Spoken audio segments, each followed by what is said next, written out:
Jean-Pierre, on est ici dans le complexe de logement de Droix. Est-ce que tu peux un peu nous expliquer l'origine, la genèse du projet de Droix, s'il te plaît? Le projet de Droix, c'est encore l'époque où on pourrait dire que le logement social est dans son âge d'or, d'une certaine façon. Donc, en tant que secteur public, il a été créé à partir de 1919 et a d'abord développé un peu le concept de la cité-jardin avant de se tourner, en tout cas pour ce qui concerne Droix, vers le concept d'une défense et illustration des théories du mouvement moderne et singulièrement des congrès internationaux d'architecture moderne dont Le Corbusier était une des images et une des figures emblématiques. Alors pourquoi la plaine de Droix? Pourquoi ici? Parce que c'était un terrain libre de toute contrainte, préalable, et donc on en a profité pour œuvrer en grand et créer un tout nouveau quartier sur des terrains qui étaient quasiment vierges, à l'exception de l'ancienne avenue du Centenaire qui s'appelle maintenant l'avenue de Lille. Est-ce que tu peux un petit peu présenter, s'il te plaît, le groupe Ego? Le groupe Ego, c'est les trois architectes Carlier, Loest et Mosin. Ils sont l'auteur de pas mal de bâtiments à Liège, notamment leurs propres maisons, qui sont devenues des icônes, en tout cas la maison Carlier et la maison Mosin, de l'architecture moderne à Liège. Et ce sont des architectes modernistes, effectivement, qui vont mettre en pratique non seulement une pratique architecturale, mais également une pensée sur un quartier qui doit pouvoir s'autosuffire. Alors, Droix, tu peux un petit peu, c'est du logement en hauteur, tu peux un peu présenter le type de logement qu'on trouve ici? Oui, au départ il y avait 1800 logements, avant de très grosses transformations, notamment la démolition des tours de l'avenue de la Croix-Rouge, et donc le site a été amputé d'à peu près 1000 logements. Ce qui est important, c'est toute une cité d'une certaine importance, au départ 1800 logements, et maintenant on est plutôt autour des 800 logements. Donc le quartier a un peu perdu de sa force, il a un peu perdu de son caractère démonstratif.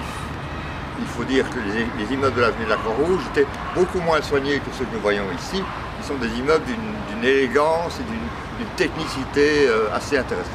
Parce que ici, le bâtiment devant lequel tu te trouves, c'est la première phase. Exactement, c'est ce qu'on appelle l'avenue Georges Truffaut, et ça a été appelé du point de vue opérationnel dans le cadre de la qualification, le secteur Truffaut et Libération avec l'immeuble Bar là-bas.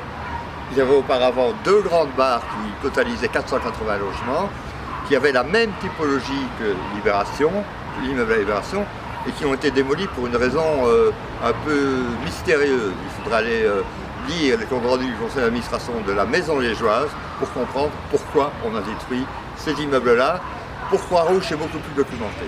Droix, c'est du logement, mais ce sont aussi des espaces publics et des infrastructures. Oui, dans la perspective des SIAM, effectivement, et du logement social en général, l'exiguïté relative du logement devait être compensée par des équipements collectifs, que sont les commerces, le cinéma. Le cinéma est un équipement qui se rattache à la cité, même si on voit bien que maintenant, ce ne sont pas nécessairement les droitiers qui y vont. L'école, le commissariat, les commerces, les espaces verts, tout ça contribue et fabrique d'une certaine façon ce quartier. En termes d'écriture architecturale, on a des tours, on a une école, une crèche. Très belle école.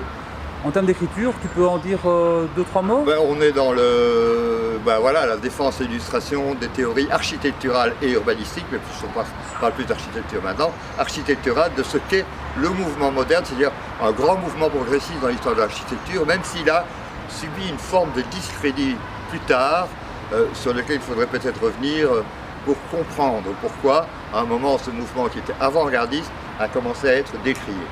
Droix, à l'époque de son inauguration, c'est une cité modèle et c'est véritablement le symbole du confort moderne. Absolument.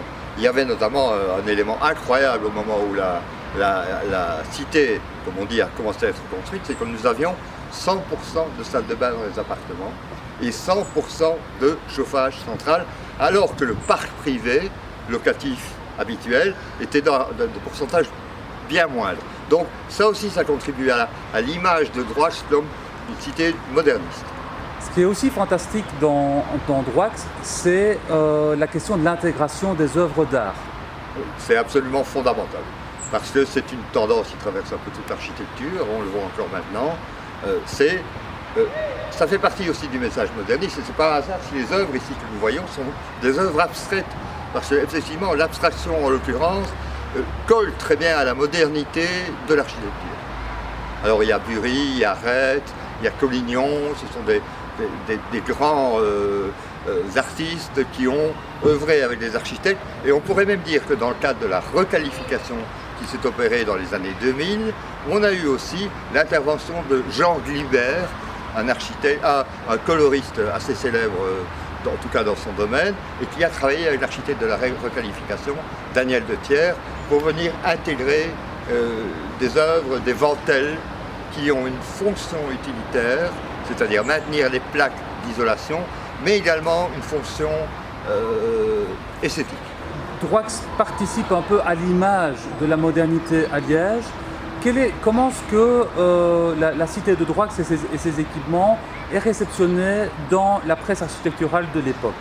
Plutôt très bien, parce qu'effectivement on est là à ce moment-là au moment où le mouvement est grandissant, voire confirmé, hein, puisque la fameuse charte d'Athènes c'est 42 si je ne me trompe pas.